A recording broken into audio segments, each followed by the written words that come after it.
We're live. Wrap that. Let's start it.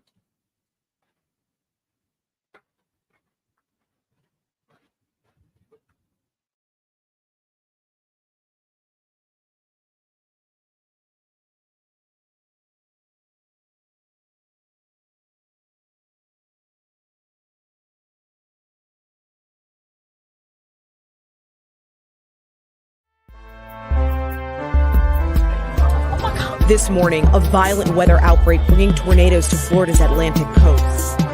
Now to that urgent and massive manhunt after that deadly mass shooting near Houston. The youngest victim just 8 years old. Police say the suspect.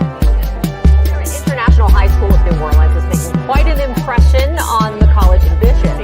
Dennis Barnes has gone into 125 colleges and universities. He's also earned millions in scholarships. As for how he did it, well, the teen is very humble and credits hard work and those around.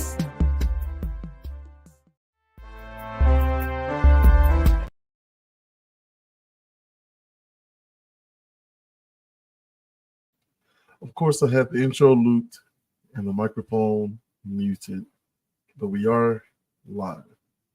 Okay? We did it. We did it. How do you feel? I mean, the same way I felt 5 seconds ago when we weren't live. Oh, no, this is crazy. Let me get the background. Nope, those are logos. Well, I am really, what do you call it? Are you going to say rusty? Rusty. You do this every week. Talk about how rusty I am? No. Do the show stuff every week. How are you rusty? Oh, well, this is different. This is different. We're trying to take What the Frap podcast to a different direction. Right? Okay. But anyway, I mean, whatever. I'm your host, J-ZILLA. Right? All right, I'm your host, J-ZILLA. Look, I'm trying to be more stoic, more laid back on the What the Frap. Show people my, calm adult side. Okay. They see like the goofy, silly side all the time. Okay. So this will be as close as I'll ever be to cool. Okay. All right. So yeah. So don't make me laugh. You ready? Okay. Okay. Take 127. Here we go. What's up, everybody? All right. Cut. Okay, let's try again. And this is and we're recording, yes. Yeah, I mean, All right. the idea is to let people see behind the curtain as much as we're comfortable with. Okay. Now, I need you to be the arbiter and author of what exactly those boundaries are, because Okay. I feel quite comfortable. I'm not doing anything. Yeah. So, all right, here we go. We're gonna start again. Okay. What's up, everybody? It's your boy J-ZILLA. Welcome to the What the Frap podcast. I'm here with the wonderful, the beautiful, the highly intelligent and talented woman in my life, my wife, producer, partner, lover, Oh Lord. the mother of my children, That one's true for sure. A. Marie G. Give it up for A. Oh, Marie wait. G. All of those things are true. That probably get like what is she saying? Which one is not true? Right. Now that'll be a fun game. Yeah. 2 truths and a lie. Oh Lord. Right? Like, I once went to Brisbane, Australia. Second thing is, I once moved to Albuquerque, New Mexico. And then I also, am 5 feet 7 inches. And then you have to figure out which one is the lie. Right? There you go. All right, so we're going to try to do this thing. I'm not sure. Look, man, we need some engagement with you people out there. I'm so tired of you people. Yes, you who may or may not be listening to this. I'm tired of you not listening to me, okay? I feel like I have a bunch of stuff to say, but I need people's help sifting through all that hot garbageness to get to something that's real and true and something that you want to pass on. Okay, I can't do that without any engagement. So like, share, subscribe. I promise you, we will get somewhere where you actually enjoy listening to this podcast. But for right now, I'm asking you, the people, to help me, help you, help me, help you. Okay? All right. So we're going to do this one-word title thing. And we've titled this week's Pain. That's right. Pain. Okay? So, 3 aspects of reality are mind, body, and soul. Okay? Mm-hmm. So we're going to try to talk about something that happened specifically in our relationship as married peoples, husband and wife. And talk about the pain of that in those 3 segments of it. Which part of this pain was mind? Which part was body? Which part was soul or spirit? Right? Mm-hmm. So, I once went to Tennessee for a month. Mm-hmm. And I blew $10,000. Okay? Now, you guys can't see her face, but Miss A. Marie G over there looks very distraught. What's that feeling? Come on. This is what I'm talking about. This is real. What is going on in that skull of yours? Oh, he's trying to get us divorced on the first episode of this podcast that we're doing together. Oh, man. We're not going to tell the people what we originally did in our tests, right? That will be for the Patreon. But the first one, that was to get canceled right away. This one is trying to get divorced right away. We're trying to see how strong. Today's episode is how strong is our marriage? Yeah. Let's go there. Matter of fact, maybe if you guys listen to this all the way through, and then after the outro, there may be a very short clip. Oh, gosh. A very, so why wouldn't they just skip to past the outro? Shh, don't be talking like that. Lord, whose side are you on? I'm just smart people's side. Well, am I not smart people? Okay, you know what? I'm not gonna do this. This is what we're not gonna do. Put the eyebrows back down. Okay. All right. So I blew $10,000. Here's what happened. Okay. I told my beautiful wife, who suggested we do very sensible things. We should save. We should invest. We should work on debt. All right. All these things. And I was basically like, Frap that. I don't want them. And so the compromise, if you can call it that, was, okay, this is the thing. You go out and do whatever. Or did I take it first? Help me out. So the compromise was, hey, I want to do this. I said no. Hey, I want to do this. And I said, still no. And there was a lot of arguing back and forth until eventually I said, whatever. Fine, like a 5-year-old. Yeah, just because you basically just ranted and raved and complained. And this went on for days and weeks. One key part, bullied. Okay, bully. Well, I was trying to be gentle, Don't be gentle. This is a real show. And so eventually I said, fine, whatever, and not really a fine, whatever. Like, I agree with what you're saying. Like, just leave me alone. More of that kind of fine, whatever. And then you just did whatever, but you never said, oh yeah, so now I'm going forward and doing the things I want.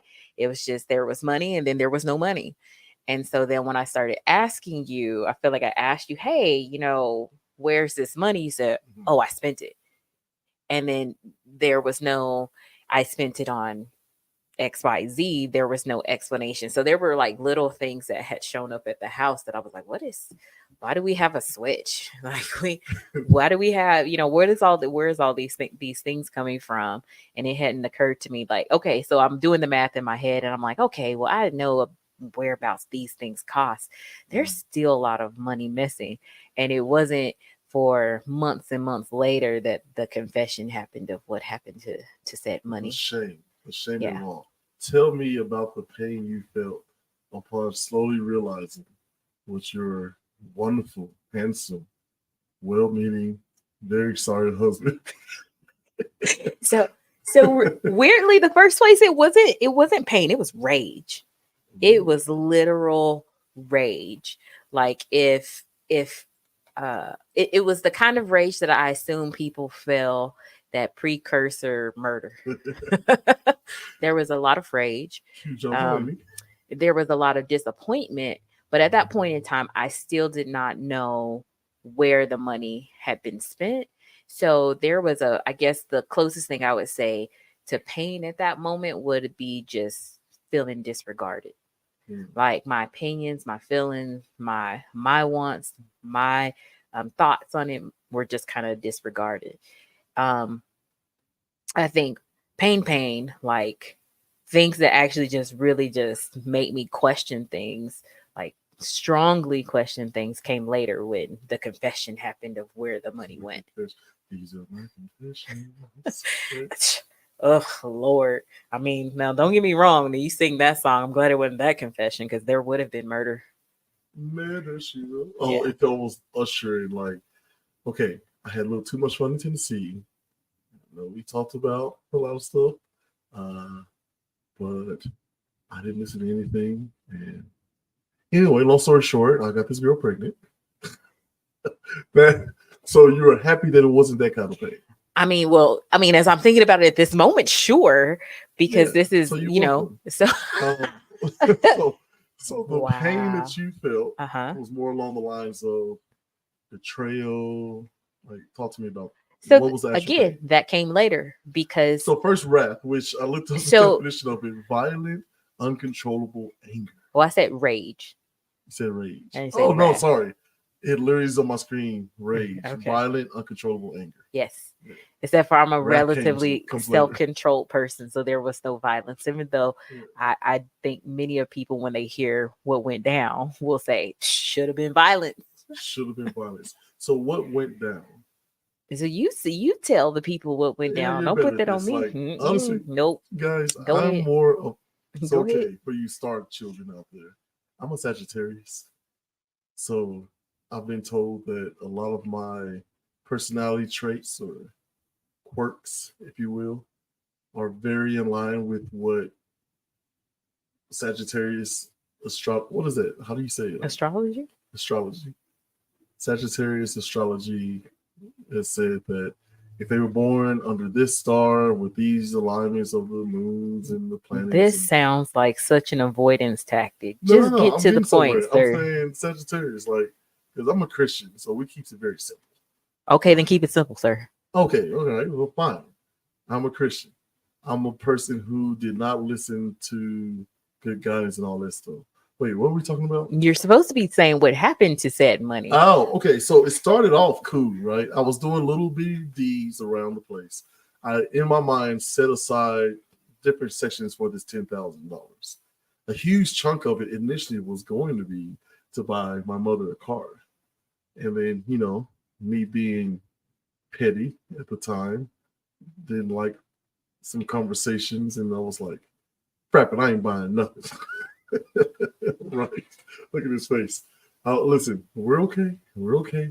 There's gonna be a vow renewal. I'm okay. You keep going, sir. Stop trying to soothe me. I haven't divorced you yet, so I would just keep going. So that was it. So I divided it up because in my mind, I'm going to logically spend this money on an experiment. Okay. So if I got nothing back from the $10,000, I was okay with that. I was okay with the fact that, you know, we're not going to be homeless if this money gets spent. We're not going to miss meals or anything. So for me, it was like very low risk, high reward in my head. Now that's my own logic. So it started off with, you know, I had whatever section of the money. I had investment section of the money. I had possible scams. That one is interesting because I literally was like, this sounds like a scam, but let's try it out anyway. So that was a whole section of the money. So anywho, I went in thinking that all of this was going to work out. And by the end of the summer, the end of that month, I would have made $100,000 plus some, right? And then my wife would be like, hooray, I guess you do have some financial literacy, right? Some sense, right? And so it started off with me buying, of course, food. That's always my biggest thing, right? I'm eating some of the most delicious meals by myself, right? I'm treating the kids. Every now and then, something will show up for the wife, right? The Switch, I brought a Switch, Nintendo Switch, not the kind you abuse your children with. 2 switches. Wait. I'm going in order, right? I thought that if you had multiple switches that you could use that switch to play. And so I bought a second switch for my own personal use because I was going to be traveling and the kids did not want me to take the Switch with me. And so I was going to be able to get that and buy a second Switch and then we could play together. And of course, you have to have all these separate accounts that also cost money. I was like, okay, whoops, moving on, right? I treated a lot of people, right, just food-wise and little trinkets here and there. I did a couple of susus. Like I had multiple people approach me with this ideal that, hey, if you put in, what was the initial, like $500, I believe. You put in $500. Then someone else, a couple other people put in $500, right? You do that 4 times a week, right? But then every month or every time the cycle of the susu comes to you, you get to walk away with $2,000, right? And I was like, okay, like when does the cycle end? How many people do I have to be involved? Do I just say, hey, I'm going to put 500 in and everyone else takes care of everything, right? So that didn't work out very well either, right? That was just money gone. So I think I did 3 of those. So that's 1,500 just gone, right? I did put some money in Tesla, which that did triple its weight or its worth. But, I didn't put as much in as Tesla as I did in the Susu. So, very intelligent things. Man, your body language is really crushing right now. Her arms are folded. The eyebrows are dancing on the, next to her, that hairline. Keep going, sir. We're talking about pain. No, go ahead. Keep going. No, I don't even know if I remember. So where'd the rest of it go? You tell me. To a scam, another Susu scam, but this time it was like $7,000. Was it Susu or was it one of those? It was some type things? It was, but it was essentially the same premise. Now, yes, so there's no joy in hearing this recounted. So I'm not sure what you expected my face or body language to look like. Do you feel pain? No, so weirdly, this is frustrating. It's still a level of frustration, but I mean, for people who don't know, I work in finance. I literally work with millionaires and help them grow their money. So people with millions of dollars come and seek out my advice about what to do with their money so they can grow their money and make sound financial decisions. And so as I sit here and listen to my husband, who's aware of these things and aware of my level of training and my level of expertise, talk about on making these decisions to try to grow our money. And you know what I think I should do here? Not talk to my wife, whom other wealthy people seek out to have these conversations. It still blows my mind because it's just like, it's that thing of, wow, when you look around in your life and you say, the people in my life do not value what I do. It does feel like a devaluation of all those things. So if the people in my life who know me do not think that what I know and what I do is valuable, that's a blow. And especially coming from inside your own house. Right. So at this point, it's like the money's gone. You are just another statistic. And so it is just one of those things where it's like, wow, that's just wild. I literally today helping someone that, got involved in a fraud scam, and so this is things that I see daily. And my husband at no point in time thought, you know what, this sounds nonsensical. And even the thought of, hey, this sounds like a scam and I'm going to do it anyway. That's wild to me. I don't understand that type of logic. Yeah. So the idea of an experiment, right? Real ones know The idea of an experiment is literally you do a thing just to see what happens. I do believe this is how the world is going to, how we're going to help the world end, which is literally like the scientists were like, hey, we are experiencing some ice melting that is surpassing the usual melting, the heating and cooling of the planet. And we're seeing new species of animals and bacteria and viruses and all kinds of things. And so what are they doing? So they say, hey, let's stay away from that stuff because we don't know what will happen. No, they go head first and go, let's see what happens. I'm going to say that I'm going to push back on that. I'm going to say they also, though, don't go into things recklessly. I think that they do some type of cost analysis. So you think that scientists in labs, without any precautions, say, hey, let's mix these two chemicals, or those are two different things you're talking about. One, we do the cost analysis and we use our own logic in science and in regular they're life. Not using their own logic. They're using proven methods. We as in people, humans. So scientists are using the information that they have from their predecessors, the information that they have read themselves, the information from wisdom from outside sources. Right. I see. Right. But hang on, you're not gonna like what this ends. Okay, go ahead. They have all of this cost analysis and this, PPE, like personal protection equipment, right? All this stuff, all these precautions, all these things. And then things still go crazy. And then we weather the storm, and then we look back and go, ooh, we thought we were operating under caution, and we thought we were operating in a way that's not going to cause a global pandemic. But Wuhan lab, you know, did there. But you didn't do those things. So even wait. I did my version of that. No, you didn't. You didn't consult. If you are listening, literally, I consulted people I felt like I wanted to consult. I consulted I did the cost analysis of if I just was carrying $10,000 in cash, tripped and fell, and they fell into a lava pit somewhere. What would that change about our lives? But there's no way that you did a cost analysis. There's no way that you could have truly thought, because here's the thing. If you thought at any measure, and so maybe this is where we're coming down to, if you thought at any measure that if I lose $10,000 under any circumstances, that my wife is going to be, hey, that's okay. So one circumstance, sure, is accidental, right? But there would still be a level of frustration, because the question would be, why are you walking around with $10,000 in cash when we have a bank account? Yeah. That would be the question there. There would still be a measure of frustration. Yeah. But let's say there was a valid reason that you're walking around with $10,000 in cash. Maybe you just won it at the casino. I don't know. Maybe that's what happened. And so that's why you have this cash. So even under those circumstances, there would be some frustration. Now, the frustration would be, man, that sucks. We had $10,000 and you tripped and fell, and it fell into this lava pit that apparently is just laying around for no reason. But on the other hand, it would be different if you said, hey, I won $10,000, or I have $10,000, insert reason here.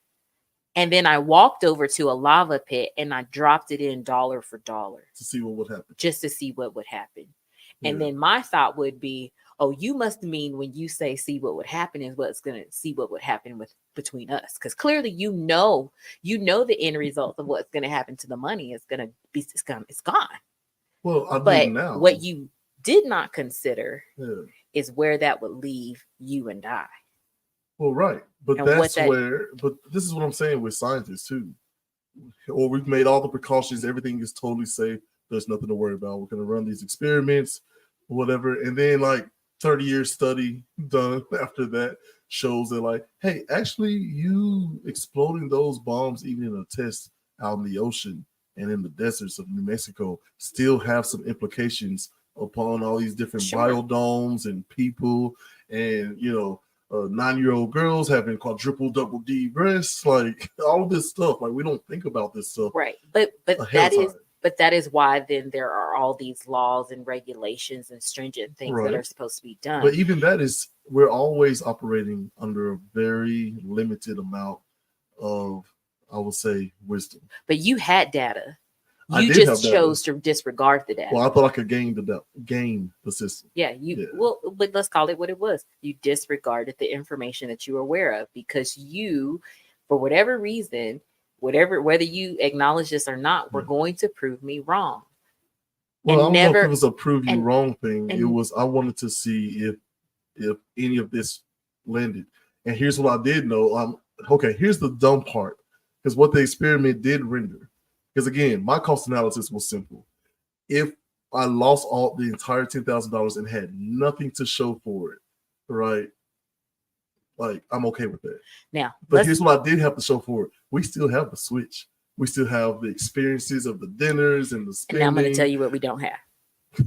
Okay, because during this same time, during this same time of period, I took a very small amount of money and I started throwing it into investments. Mm-hmm. My investments during this period of time increased 6 times over. Mm-hmm. So had we have taken that money and used it the way I wanted to have used it, it would have went from the $10,000 to $60,000. Mm-hmm. Now, here's the thing. I'm not saying that the way I wanted to do this would guarantee anything. Right. I am looking at the data that says, hey, investing in the market, if you have time in the market and you have proper diversification and you have done these things, still not a guarantee. Right. But historically speaking, it trends in a positive direction. Trends in a positive direction. The S&P 500, if you just follow that benchmark, and if for those of you who don't know, that is an investment, it's not a platform, it is a I've totally lost my choo-choo of thought. Conglomerate, right? It is kind of like a, oh my gosh, I'm losing the word. And this is shameful because I do this every day and I listen. It's a benchmark. It is a oh my gosh. Index. That's the word. It's the investment index. I don't know why that word was escaping me, but it is an index that measures a ton of companies, 500 as the name would suggest. Mm-hmm. Anyway, if you follow that particular index, it has on average, and this number might be low, it might actually be higher, at least a 9% annual return. So that's taking in consideration every downturn in the market. That's taking in consideration any recessions. Right. Is taken in consideration like the worst of the worst. She is flexing her financial knowledge. The point is that I at least had that data to say that, hey, while it may not net us a lot of money today, this is a long-term strategy. And so if we let it sit there, we'll be fine. Now, what ended up happening was I ended up seeing a 6-fold return. Mm-hmm. So we could have had, instead of 10,000, we could have 60. And then we did have some very real things that came up within 12 months of all of these things happening. And I had to cash out my investments so we could afford to pay for some of those things.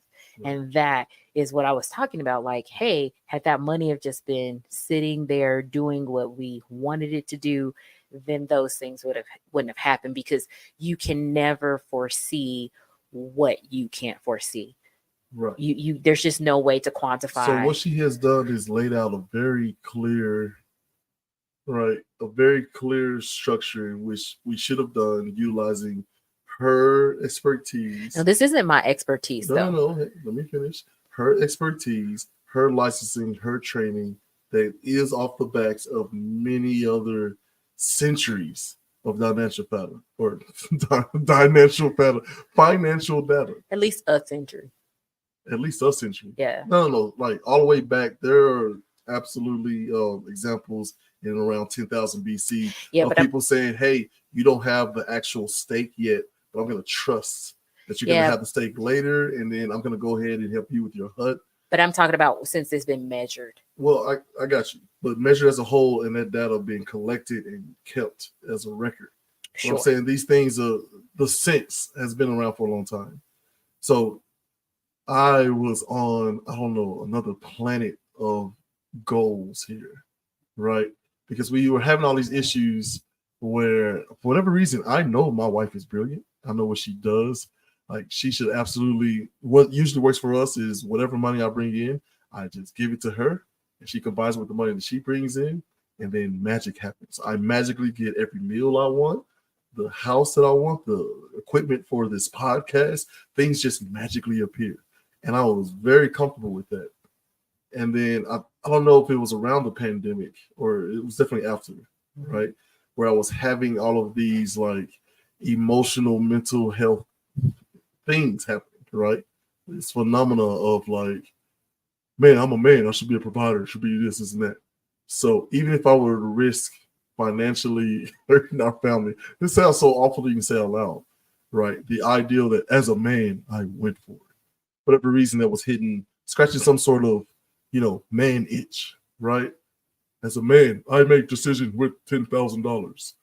Whatever happens, good, bad, or ugly, came from me, So, and I do think, circling back to our topic, pain, right?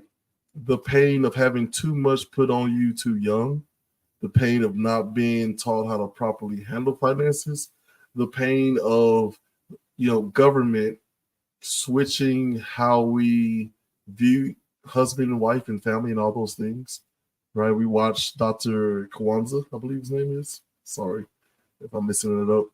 But we watched him talk about how when industry changes, the dynamics in the family changes. And this is happening around the 50s and 60s, to which a lot of other people are saying, yeah, there was something that shifted in how we treated each other as men and women. So we went from everybody, all hands on deck, everybody do something, anything, whatever you can do to help move the family as a whole forward. That's when we were slaves in the plantations. When we got off the plantations and started creating farming systems of our own and going into business and banking and starting to educate ourselves as African Americans as a whole, right? And then something switched when in this country, we went from agriculture to factory and like mass production. And then after that, something happened to where we went from that to the tech sphere, right? And, women got more rights, Black people got more rights. And so what ends up happening is there are a lot more options. So this idea that here is what the gender role is. Man does things outside the house. Woman does things inside the house, right? Outside the house being you work, you secure the family, you cut the grass, you take the trash out. Inside the house, the woman is rearing the children, keeping everything neat and tidy, cooking the meals, right? But we lost something, some sort of compatibility. And so then when women are now, buying guns and protecting themselves and making loads and loads of money and having some sort of, is it autonomy? Like where I'm independent, right? Like then men start to lose their way as far as, well, what am I for? She can go to a sperm bank. She can pay her home for her own meals, car, clothes, right? She like, what am I for? So I'm going to push back a little bit and say, I think, well, I'm not saying nothing that you said is quite inaccurate. I think it's just some things that I would tell you to consider. Okay. So one, we talk about why the 50s and the 60s is such a critical point. Well, consider what was happening in the 50s and the 60s. So, you have after the two world wars, you have this change in dynamics about whom is in the workforce. So, during these wars and women are entering into the workforce to replace the men who've gone off to war, and then realizing, I think even through that, I enjoy doing this. I enjoy working. I enjoy contributing. Yeah. I enjoy this field, whatever the case may be. I like this. And so I think what you have in the 50s and 60s is how now the war's over. Men are back at home. And they've been at home for a few years now. And the reality of it is now you have this pushback for women. And I think the problem is being able to clearly communicate what that means. So that doesn't mean that there's no need for men and that women don't need for a man in their home. But if men feel threatened or feel taken aback by this change in women's desires, because women are like, hey, actually, I can do more than just staying at home and be a wife. And don't get me wrong, throughout history, women have been a part of the economic system. But I think this was probably the first time in mass where there was a movement amongst many women that, hey, I can do this. And so now you have women entering into the workforce during this period. And then you get into the, 70s where there's the sexual revolution and everybody, let's be free with our body, but let's be LSD. You got the LSD and the drugs entering into the system. And then let's be real, men being like, oh, I like this freer version of women because I don't got a wifer, and women being like, I like this freer version of me too because I don't got to wife you, but as young people often do, ignoring side effects of where this may lead to. And then you get to the 80s, and then you get Ronald Reagan in office and his Reaganomics absolutely turning the whole economic structure of the country upside down, and him literally changing the tax code and basically creating this lopsided tax environment. So if you go back and look at the tax structure for the country prior to the 1980s, it actually looks very, very different. And the best way I've heard it put is I talked with the guy once who was really into economics, and he was like, the way that Ronald Reagan changed our tax system is if you took a school bus and you took the wheels off the bottom of the bus and put the wheels on the top. It's not going to run. It's not going to run effectively. So it really did change the way. And so now the interesting part is that when we hear higher taxes for this bracket or that bracket, there's this outrage, but it honestly would just look probably more similar to how the taxes in our country looked for most of our country's inception. So all those years where we look at, those were prosperous years and America was doing great. Go back and look at the tax code and how things were aligned at that point in time, and then look at how things are aligned now and ask yourself, why that change? And there is a thing where the tax burden shifted from corporations and wealthy people to the quote unquote so-called middle class. And if you want to really get your mind blown, go look and see what that number is, how much you have to earn annually, because it varies from state to state. So look at the number for your state and see what that number is that puts you in the middle class. So. I think, what was it? If you're, I know you're probably working on getting the exact numbers or thereabouts, but I love the idea of we have a bus that's working, it's fully gassed, it's fully loaded, and we're heading in the right direction. And then a president came by and echoed something that had been brewing for a while before him on both sides, right? Changing the tax code. I think what's interesting too is also how we absorb what the news was or what things were happening around us shifted too, well before that. And so the 50s and 60s, and now people are getting at least a TV in every room. And it started off with 3 channels, and then that kept growing, right? So there was all of these variables, and these are the things that are known, right? To quote Samuel in what was it, the Boondocks, there are known knowns and then there are unknown unknowns, right? But then there are also, I think the unknown unknowns, the things we don't know about. So when you think about the structure of because I mean, you make the comment that, as teenagers do, they didn't think about the long-term consequences, right? I think I said young people. Young people. So as older people, wise people, smart people, right? The problem that happens there is they believe that they have thought about the long-term consequences. But here's the problem. Our imaginations are even limited.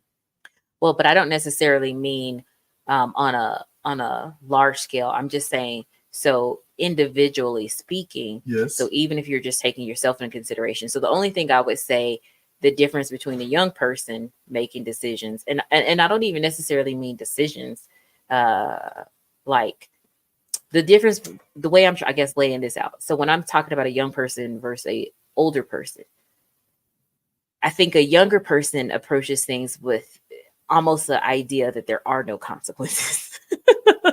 Whereas an older person may fall to that nasty thing we call hubris and understand that there are consequences, but maybe they are not able to calculate exactly what those consequences are.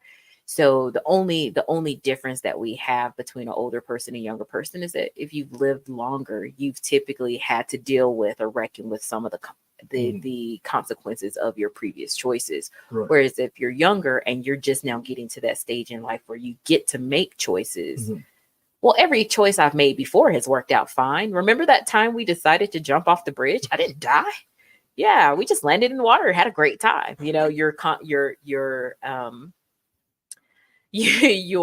decision making skills for most young people is limited because there are a lot of young people that are living crazy lives at a very young age. So here's the things that I want this beautiful little show to start to change.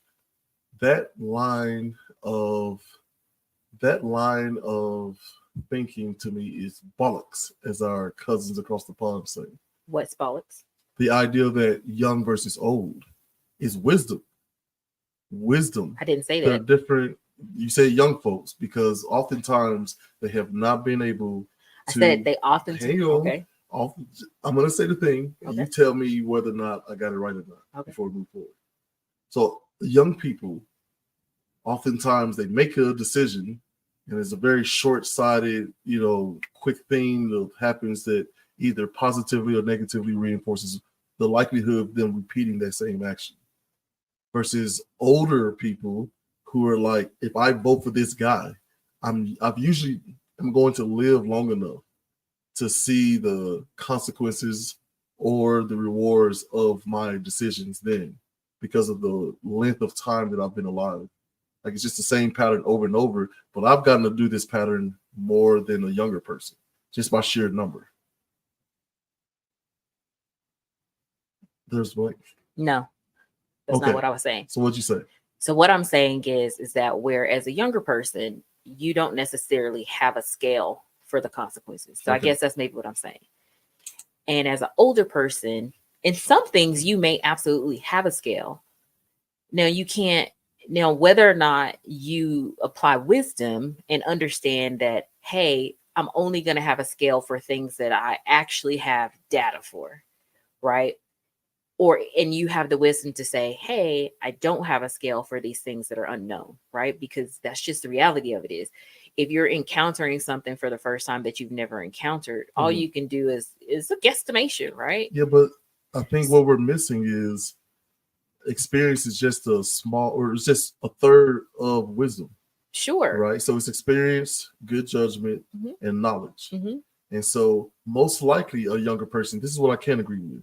Most likely a younger person is not going to have the experience and is not going to have as much knowledge as an older person by sheer virtue of time. Sure. Right. But I'm not saying just because you're older that you're wise and you're trying to change. No, I'm not saying that either. Here's what I'm saying. Let's stick with where we're going here. Wisdom is comprised of three things, right? Experience, knowledge, good judgment. And you can be young and dabble in these things through reading, research, and listening to the older generation. Sure. And then you, with your young body, go out and make better decisions. So you have also the maturity to be able to listen and have the discipline to listen to that wisdom. Sure. But I'm saying that then for me, I want to throw young and old out and just stick to just wisdom. There are the wise and there are the non-wise. I push back there because I think then we're basically saying that we're all playing and we're all playing on the same settings and we're not. So wait, hold on. So what I mean is just as in our house right now, we have a different set of expectations from our 5-year-old than we do our 19-year-old. Do they both have the same capacity to be foolish? Yes. But one of them is operating with more wisdom because they have had more experience.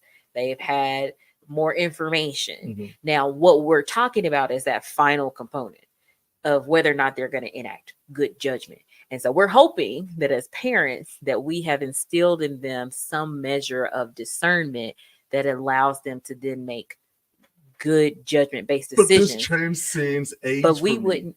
But we would not expect. So no, we would not expect this same level of judgment from our 5-year-old. Now, if he displayed it, it would be wildly impressive. But then we would herald him as a genius, as we have done before. So because we understand that that is outside of the normal skills that he's exceeding his experience. Well, he's exceeding or what we perceive our as perception his of experience. Right. So we all have this universal ideal of here's what a 1-year-old should be doing at this time. Here's what a 2-year-old should be doing at this time, so on and so forth.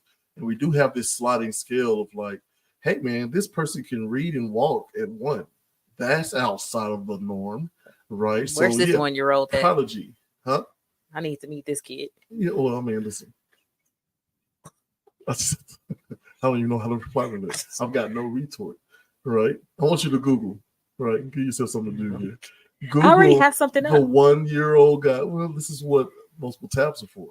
You know what? Google. I told y'all he was trying to use this as the way to get divorced. The 1-year-old child who can walk. Okay. Well, all my kids could walk at 1, so this is a. Oh, read. Okay. Read 1-year-old child who can read. Okay. But what I'm saying is there's a sliding scale that oftentimes break our perceptions of things. Because in my mind, if one human is able to do a thing, then what is the range of humans that can do the same thing or at least get somewhere close? And that's where we get these breakdowns by percentages or the percentiles, right? If I have one kid who can read at 1, right? How often is this happening? So rare that he's in the top 1% of the top 1% of brains out there. Fine. But someone who may read in a year and a half, okay, maybe a little bit more. We just break it down and it creates this sort of pyramid of expectations. But I want to take these terms out, the ideal of young and old, because they have been able, or they have exceeded their levels of wisdom at times. There are some times where my 5 and 7-year-old sons can look at our 15 and 19-year-old daughters and like, well, that was not good. She wanted a thing. Daddy said no. She started going crazy, talking crazy, and then lost her cell phone. So for them, they're like, hey, Daddy, may I? Also got a no. And then they try to, butter me up or come at me with a hug or whatever. Like they're already looking at it. So I'm just saying in that very small example, that is an example to where a young 5-year-old showed more wisdom, better judgment, right? In that small amount of experience that he has as being a 5-year-old than that 19-year-old. Yes, but what you mentioned just now says his experience. Mm-hmm. So if he had never experienced, so his experience maybe was seeing his sisters do these things with his parents, and maybe, I don't know, he's done similar things before and has had enough time. So is that really outside of the parameters, the things that he could learn? He's had experience because wisdom requires those 3 ingredients. Yes. You can get lucky. So you can make a good decision why it's so out of important luck. to do more reading, right? The experiences of a Winston Churchill. If you eventually want to lead men and women, just totally changed the conversation. No, I'm saying it's the same thing. It's literally like it's just a different example. So the point that I was making is that I don't necessarily think that there's a issue with categorizing saying young and old, because I do not believe that a young person cannot be wise. And I do not believe that just because you're old, you're wise. What I'm saying is that most of us are going to give more breath to a person who's younger, because there could be some experience gaps. So maybe they've never experienced these types of things. So then I understand that you have to grow into that. And not to say that that cannot also be true for a older person, but even with older people, we're going to take these things and look at them from a different perspective. I, in my career, have worked with young people and I have worked with old people who are basically in the same exact position as far as finances go. And you would think, well, you're older, you should know these things. But their life, however it went, never put them in a position where they had to gain that type of knowledge. This is exactly So what I mean. Like, I want to hold I on, want to hold disperse on, young and old. hold on.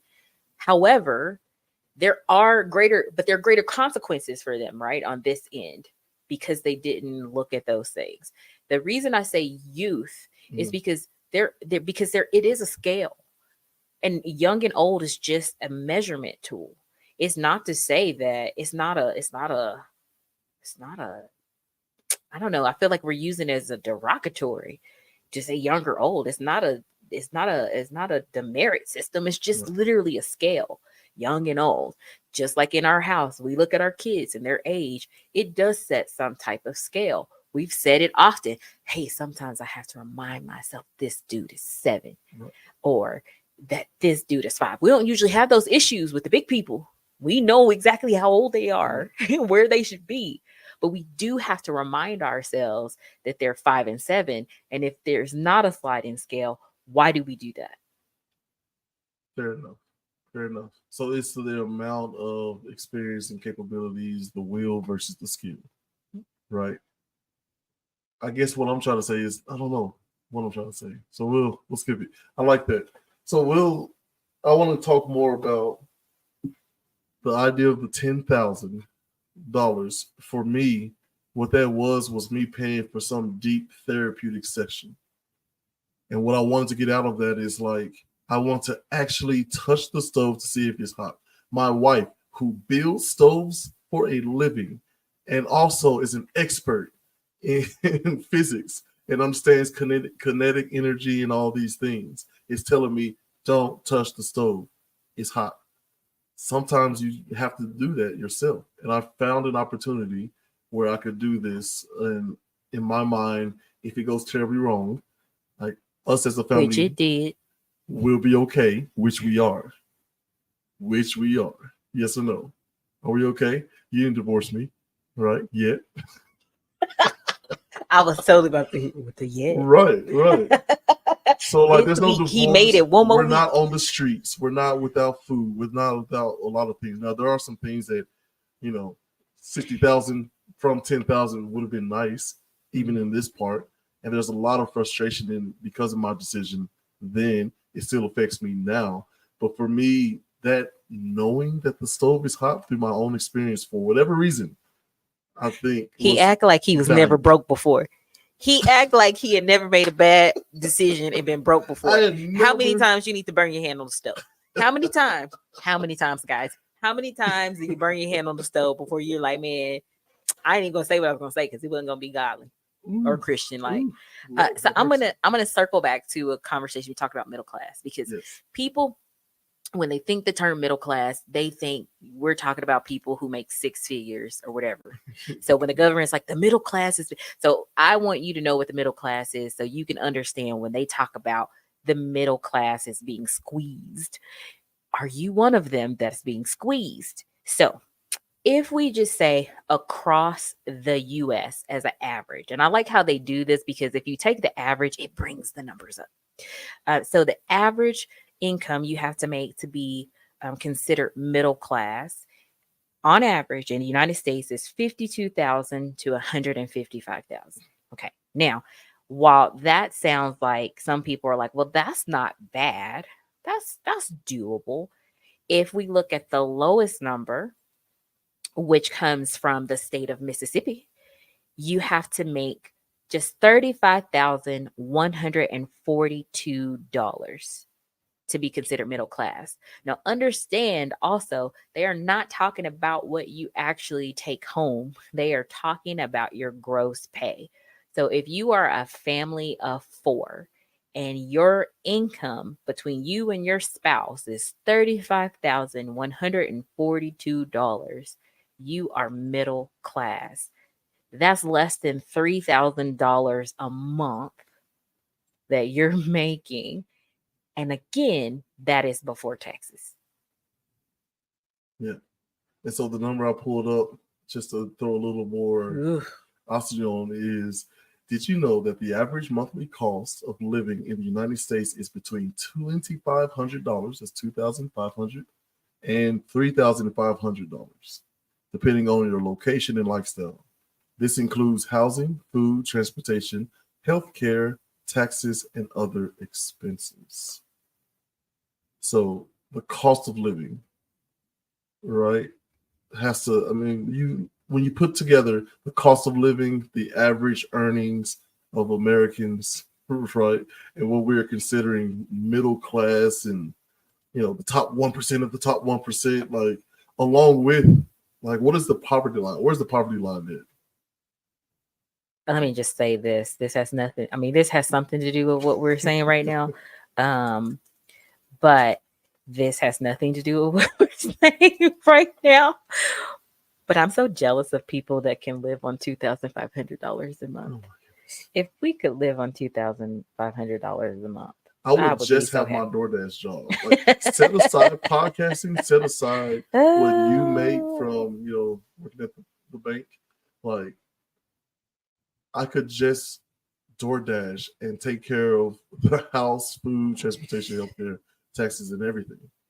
This number is wild. Hold on. The poverty line? Yes. So,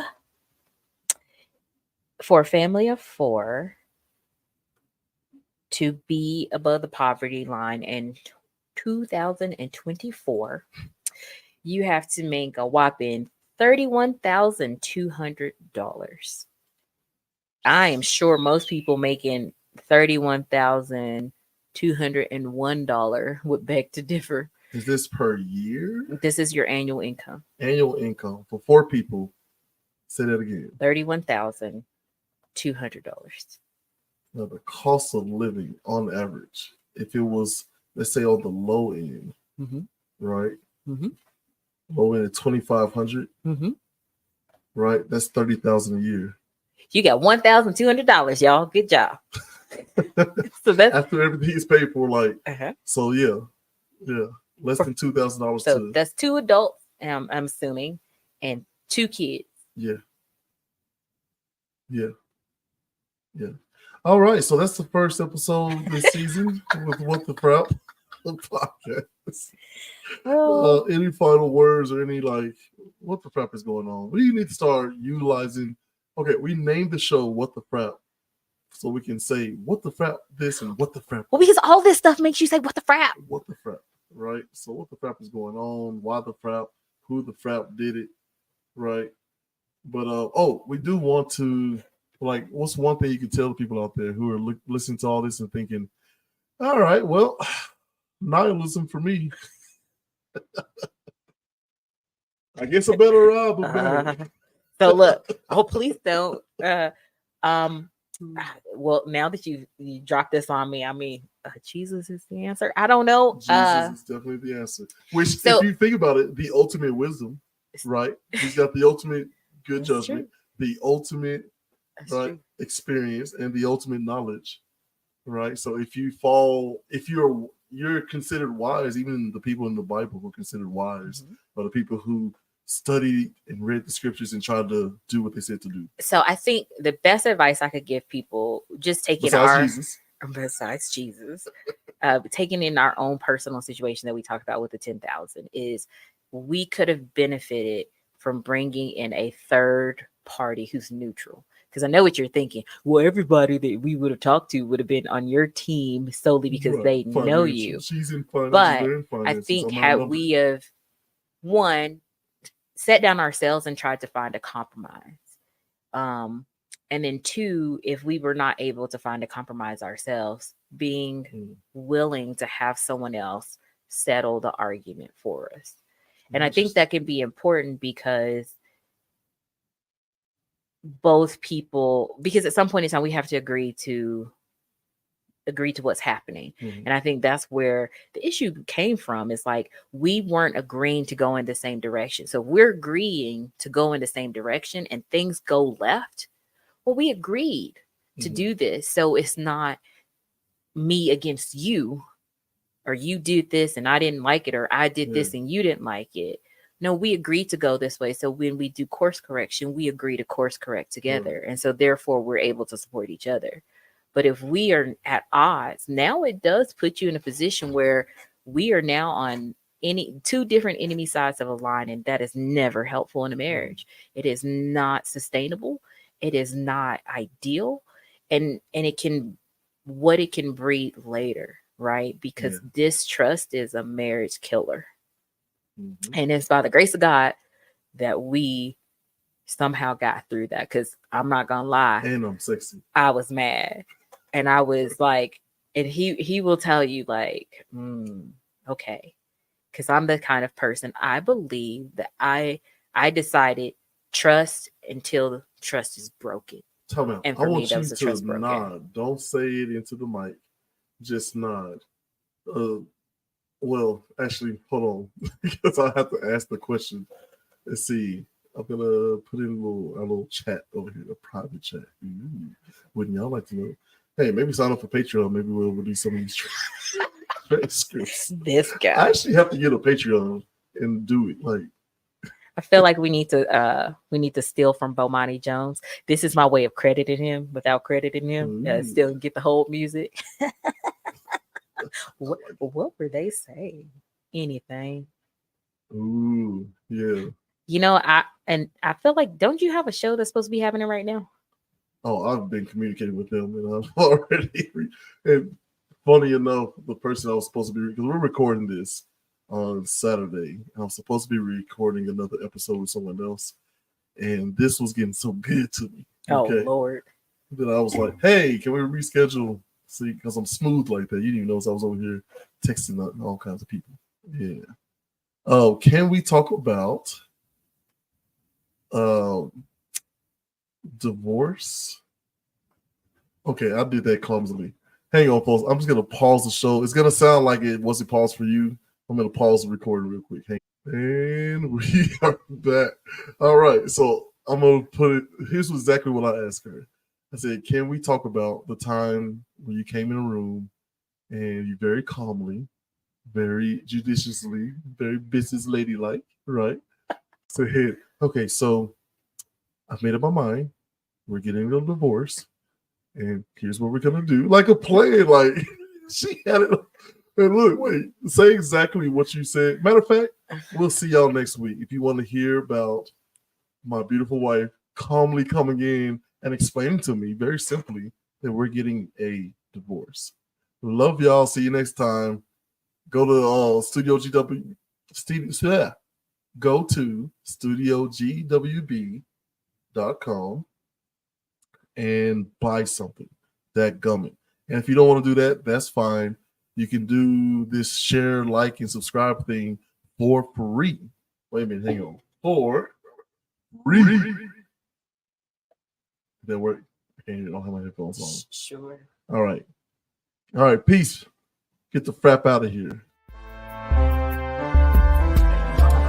This morning, a violent weather outbreak bringing tornadoes to Florida's Atlantic coast.